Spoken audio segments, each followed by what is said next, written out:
নিরামিষ ওলের ডালনা বানানোর জন্য ডুমো করে আলু ওল কেটে নিয়েছি। একটা মিক্সিং জারে টমেটো কুচি, আদা কুচি, কাঁচা লঙ্কা কুচি, কোরানো নারকেল দিয়ে একটা পেস্ট তৈরি করে নিয়েছি। একটা বলে হলুদ গুঁড়ো, লঙ্কা গুঁড়ো, জিরে গুঁড়ো, ধনে গুঁড়ো, কাশ্মীরি লঙ্কার গুঁড়ো, সামান্য জল দিয়ে একটা মশলার ঘোল তৈরি করে নিয়েছি।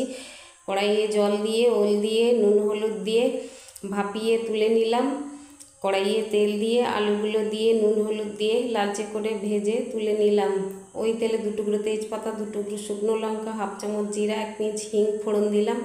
ফোড়নের সুন্দর গন্ধ বেরোলে বেটে রাখা পেস্টটা দিয়ে কষিয়ে মশলার ঘোলটা দিয়ে দিলাম। স্বাদ মতো লবণ, চিনি দিয়ে 1 মুঠো ছোলা দিয়ে মশলা কষিয়ে তেল ছেড়ে আসলে ভেজে রাখা আলু ওল দিয়ে নাড়াচাড়া করে 3 কাপ গরম জল দিয়ে দিলাম। 3টে চেরা কাঁচা লঙ্কা দিয়ে মিনিট 7 জন্য ঢেকে দিলাম। ঢাকনা সরিয়ে ঘি, গরম মশলা, ধনেপাতা ছড়িয়ে রান্না শেষ করলাম। একটা সার্ভিং বলে সার্ভ করে দিলাম।